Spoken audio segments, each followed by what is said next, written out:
during this coronavirus pandemic, a lot of people are feeling anxious, stressed, and just worried. And you can understand that because life right now is unpredictable, uncertain. I mean, some of us here locally are feeling stressed about work, employment, our health. You look around the world, you watch the news, and there's a sense of being stressed because we see cities and even entire countries being shut down. And we're just really not sure what is happening next. And so there is a sense of uncertainty, anxiety. People are worried, and we understand why. It's also interesting that during this time I've read or come across a number of different articles helping us to deal with the anxiety and the worry that a lot of people are feeling right now. And some of those articles that I have read have been very helpful as well. But today I'd like to share with you a message, not a message from an article that I've read, but a message from the Bible that I think will bring us a sense of comfort, a sense of hope, a sense of even peace during these anxious, worrying times. And the passage is found in Luke chapter 19. So I invite you to open up your Bibles, turn there. If you need to go find your Bible, you can pause and I'll wait for you, or you can come back and join us. But Luke chapter 19. And we're going to be reading that in just a moment. Just a little bit of background that we at TLC, the Life Center, have been going through the Gospel of Luke. And in Luke, the middle section, Luke chapters 9 to chapters 19, Jesus is on a journey. He's on a journey towards Jerusalem where he knows that he is going to die on the cross. And the disciples have been following him, and we've been learning about what it means to be his followers. But in Luke chapter 19, he is just about to enter into the city. We call this passage, it's called the triumphal entry. It's known as really Palm Sunday. And this coming Sunday, April the 5th, is Palm Sunday. And so I thought it'd be very fitting to look at this and come back into the Gospel of Luke. And it's a very interesting, I think, helpful passage. So Luke chapter 19, and I'm going to start reading at verse 28. Luke 19, verse 28. And it says this: After Jesus had said this, he went on ahead, going up to Jerusalem. As he approached Bethphage and Bethany, at the hill called the Mount of Olives, he sent two of his disciples, saying to them, Go to the village ahead of you, and as you enter it, you will find a colt tied there, which no one has ever ridden. Untie it and bring it here. If anyone asks you, Why are you untying it? Say, The Lord needs it. Verse 32. Those who were sent ahead went and found it just as he had told them. As they were untying the colt, its owners asked them, Why are you untying the colt? They replied, The Lord needs it. They brought it to Jesus, threw their cloaks on the colt, and put Jesus on it. As he went along, people spread their cloaks on the road. When he came near the place where the road goes down the Mount of Olives, the whole crowd of disciples began joyfully to praise God in loud voices for all the miracles they had seen. Blessed is the King who comes in the name of the Lord. Peace in heaven and glory in the highest. We'll stop there for now. And in this passage, we see that Jesus and his disciples are entering Jerusalem. We know that from the context, it tells us that. And they're in approaching these towns in verse 29, Bethphage and Bethany, which are essentially these towns are, maybe 2-3 kilometers to or from Jerusalem. So they're getting close. And Jesus tells two of his disciples, go to the next town, go to one of the towns, and you'll find a colt there. The word colt is the word for a young male donkey, probably less than 4 years old, never been ridden before. Jesus, go get it and bring it to me. And the disciples go to town, and just as Jesus told them, they got it, found it, and brought it to Jesus. And Jesus rides on this colt, this donkey, entering into Jerusalem. And it's called the triumphal entry because people are shouting and proclaiming, because really it's the message that the King has come. Jesus, the King, has arrived. But I'm just going to stop there for a second because it's very interesting, this thing about the colt. If you read the passage in Luke, Luke mentions this colt, refers to it as the colt, refers to it as it, refers to it as untying it 5 different times, trying to get our attention. You see, what Jesus is doing here is he's approaching Jerusalem on this first Palm Sunday, 5 days before he would go to the cross. He is saying that he is trying to get our attention, that he is the king. He's trying to get our attention, that he is the king. You see, up to this point in Luke, in the Gospel of Luke, Jesus was often kind of discreet about when he did a healing or performed a miracle. Sometimes he would say, don't tell anyone about this. Just kind of don't say anything about it. Don't tweet it. Don't take a picture and put it on Instagram or social media. I don't want anyone to know because my time has not yet come. But now Jesus' time has come. And so he's trying to get our attention. He wants people to know. He wants, get it out there. Let this thing go viral, so to speak. Because I want people to know that I'm coming to Jerusalem, and I'm coming as the king. But it's kind of interesting, this colt, this young male donkey. I mean, you would think that a king coming into town would come not on a donkey. I mean, in Jesus' day, when a king who just won in a very impressive battle at war, and this conquering king would ride into town, they would come riding on a majestic war horse. And there would be all this pomp and ceremony around, and people would celebrate, the king has come. But a donkey? A colt? I mean, for a king, that's not really the mode of transportation you would think. I mean, have you ever tried to ride on a donkey? It's not that easy. I know back in 1993, Carol and I were in Israel and Egypt, and we had to ride a donkey.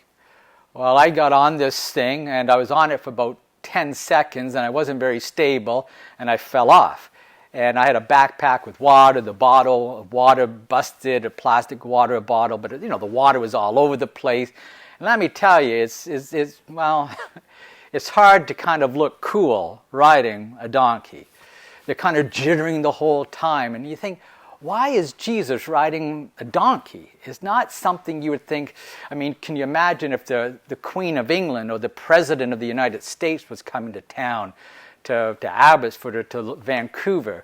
I mean, you would think the Queen would come on a horse-drawn carriage, or the President would come in his bulletproof limousine with this motorcade and motorcycles escorting the way.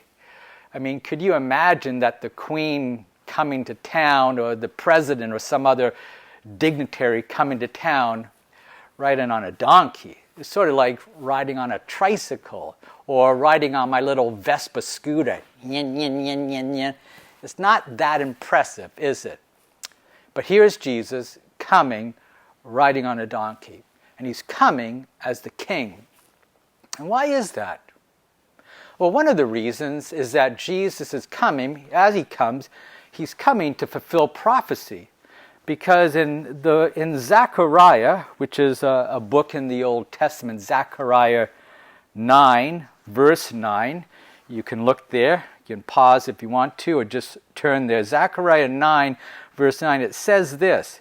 This is in the Old Testament, years before Jesus came on the scene. Zechariah 9:9 says, "Rejoice greatly, daughter Zion. Shout, daughter Jerusalem. See, your king comes to you, righteous and victorious, lowly, and riding on a donkey, on a colt, the foal of a donkey." And here is Jesus in Luke chapter 19 in our passage. He is fulfilling that prophecy. In fact, it says in verse 38, as the people are praising him, Luke doesn't mention the palm branches. The other gospel writers do. That's why we call it Palm Sunday. But Luke does mention they're celebrating as Jesus comes in riding on a donkey because of his miracles. And then Luke 19:38 says, "Blessed is the King." Notice that? Blessed is the King, which is now Luke is quoting from Psalm 118, and he says, "Blessed is the King who comes in the name of the Lord." Blessed is the King who comes in the name of the Lord. You see, this whole passage is really dripping with images and language that's trying to get our attention that Jesus is the coming King. He is the coming King. And he's not a conquering king as they were anticipating. He's a humble king. He's a lowly king. So there's a sense of both meekness and majesty with this coming of Jesus. He is coming, but he's coming as the king. Let me ask you this question. Is Jesus your king? Now, I'm trying to use my language carefully, not have you made Jesus your king, because that's not really accurate. We don't make Jesus king. Jesus is king. The question is, have I acknowledged that Jesus is king? Have we surrendered? Have we acknowledged that Jesus Christ is king? We are told in the Bible that Jesus is the King of kings and the Lord of lords. And one day, every knee is going to bow and every tongue confess that Jesus Christ is Lord. But is he your king? Sometimes I think we see Jesus as sort of someone who's kind of coming along life with us. He's sort of like the passenger in the front seat as we drive along, but we're driving. And we're glad that Jesus is there. We're glad that Jesus is there to be our friend and to offer us comfort. We're glad that Jesus is there when we're lost and we need directions. We're glad Jesus is there to offer us comfort and that. But see, Jesus is not just a ride-along passenger. He is the one that is meant to be driving and leading and directing. He is intended to be our king. And so is Jesus your king? He is the King of kings and the Lord of lords. And Jesus has come to be our king, to be the king. It's interesting that is true in this passage, but you might be thinking, well, you said this passage was going to help me, give me a sense of, help me during this coronavirus pandemic and the feeling overwhelmed and anxious and that. Well, hopefully this does, because Jesus is a good king. He's not a king to ruin your life. He's a king. He is a majestic king. He is a great king to have in your life. But not only is he the king, he is the king, listen to this, he is the king that has come to bring peace. Because it goes on in Luke 19, and Luke says, I'll read verse 38 again, Luke 19:38, it said, "Blessed is the King who comes in the name of the Lord." And then it goes on, "Peace in heaven and glory in the highest." In verse 42 it says that he would bring peace. And so Jesus is the king, but he's a king to bring peace. It's interesting that in verse 38, peace in heaven and glory in the highest. Does that sound familiar? Well, it might be if you've been tracking with us in the Gospel of Luke, because those were the words that were said at the birth of Jesus. In fact, in Luke chapter 2, during the birth of Jesus, and by the way, someone this week made a little bookmark for me. I don't know if you can see it. "For this I have Jesus." Thank you. For this I have Jesus. But in Luke chapter 2 and verse 14, this is what the angel said at the announcement of Jesus' birth. Listen, it says, "Glory to God in the highest heaven, and on earth peace to those on whom his favor rests." Notice that? And it's almost the exact same words now as Jesus is entering Jerusalem as the king. Listen, verse 38, Luke 19:38, "Peace in heaven and glory in the highest." You see, Jesus Christ is the king, but he's a king who's come to bring us peace. He is the king to come to bring us peace. Jesus is described as the Prince of Peace. Jesus, before he went to the cross, told his disciples that my peace I give to you is not of the world, but the peace Jesus offers is very different. And we are living right now in a time when people are looking for a sense of peace, a sense of well-being, a sense of wholeness, as this word peace in the Bible means. It's not just the absence of conflict. That's how we see peace sometimes, an absence of fighting or conflict. But the biblical word is so rich. It's a sense of wholeness. It's a sense of being right with God, right with yourself, right with other people. It's a sense of well-being, regardless of the circumstances. And I would say right now, that is what our world needs. It's the peace that only Jesus can offer. You know, there's a lot of things that we often look to find a sense of well-being, a sense of peace. Those articles I mentioned at the beginning were written to help people during this coronavirus pandemic. As people are anxious, is to help them to find peace. But Jesus' peace is different than what the peace of the world offers, because often the peace of the world is a fleeting peace. You know, I was thinking about that this week, that many things that we often derive as a sense of security, comfort, peace, they've been taken away from us right now, haven't they? For some, our jobs and work and employment, which often is a sense of, it brings a sense of fulfillment, a well-being to us. For some, that's been taken away.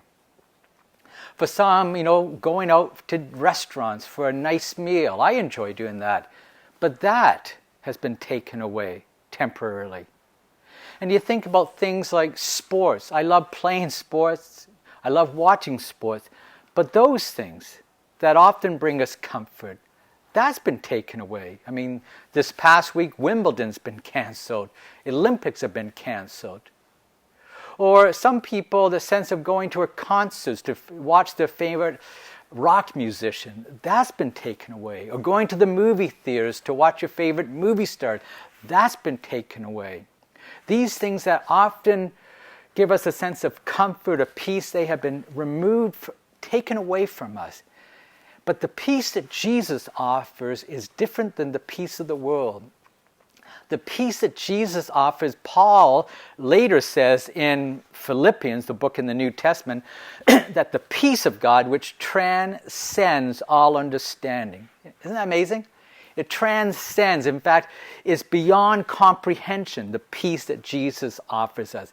When you should be fretting and anxious and worried, and yes, all those things which in some ways is natural to happen right now, but Jesus' peace transcends that. There's a sense of well-being, contentment that we have regardless of the circumstances. And so Jesus coming, he's come as a king, but he's come as a king to bring us peace. And it's the peace we're longing for. It was Augustine who wrote in that famous prayer centuries ago, God, you have made us for yourself, and our hearts are restless until they find their rest in you. Our hearts are restless until they find their rest, their peace in that relationship with God. Jesus is the King who's come to bring us peace. And it's a peace we can have irregardless of the circumstances, the pandemics, the crises that we are going through, as real as they are. A number of years ago, there was a painting competition. And the theme of the art competition, the painting competition, was peace. That's what the artists were to draw. And of all the people that drew in this competition, there were two finalists, first and second place prize. The second place prize, the person went down and his painting was of a lake, a beautiful, calm, tranquil lake. The lake was as smooth as glass. And in the background there was a mountain, gorgeous mountain, like the mountains we have around here in Vancouver. And there were, in the sky, it was blue skies, but a few nice white puffy little clouds. And on the lake there were these ducks, and they were just peaceful, these ducks. And you look at this painting and you think, boy, this is a peaceful, restful place. And he called his picture Peace. And he won second place. But the other artist who won first place, it was interesting that he went and his painting was of during a storm, a fierce storm. And in the painting there was the ocean, and the ocean was crashing against the rocks, huge waves. And on the painting there was a rock, a cleft that was going down into the ocean, and you could see the waves crashing against the rocks. The sky was dark and cloudy. And there was in this rock face, there was a cleft, a little opening in the rock. And about 2/3 up, there was this cleft in the rock. And in this little cleft, there was a bird's nest. And there was a bird, a seagull, sitting on the nest. And the seagull's eyes were closed and at rest, at peace. And this artist called his painting Peace. And he won first place. You see, the peace that Jesus offers us is not just this tranquility, but the peace that Jesus offers us is the peace that we can have in the fiercest storms that we are going through. Because its peace transcends all understanding. It's the peace not as the world gives. It's a totally different. It's a sense of well-being, being at right with God, with ourselves, with other people. And so Jesus has come. He has come as the King, but he's also come as the King to bring peace. It's wonderful, isn't it? This story of Jesus. And the idea here is if you know Jesus as King, then you will know his peace. But if you don't know him, that you'll never ever experience his peace. And that's what he offers us. A number of years ago there was a saying, I'm not sure if it began as a bumper sticker, but the saying was simply this. It said these words, "No Jesus, no peace. No Jesus, no peace." And the idea here is that if you don't know Jesus, that you'll never experience his peace. But if you know Jesus, if you have put your active trust in Jesus as your King, that you will know peace. And I think it's very true what is going on here in this passage. This sense of no Jesus, there is no peace. But if you know Jesus as King Jesus, you will know and experience his peace that doesn't make sense. It transcends all understanding. And it's interesting, his disciples and many others would know Jesus. They would experience this peace. But even in this passage, there are people that refuse to know Jesus and to know his peace. Refuse him as King Jesus. Because if you look at the beginning at just before in verse 27, Luke 19:27, it says, "But those enemies of mine who did not want me to be king over them." So they rejected Jesus as king. And then in verse 19, verse 39, it says, in 19:39, some of the Pharisees in the crowd said to Jesus, "Teacher, rebuke your disciples." And Jesus says, "I tell you," he replied, "if they keep quiet, the stones will cry out. I mean, even inanimate objects will praise me because I am king." And then verse 40, verse 41, as he approached Jerusalem and saw the city, he wept over it. Jesus wept over the city. And why did he weep? It says in verse 42, he says, "If you, even you, had only known on this day what would bring you peace, but now it is hidden from your eyes." Why is Jesus weeping? This word for weeping, actually, it means sobbing. It means crying. It means weeping. It's not just a little, but it's sobbing. It's weeping.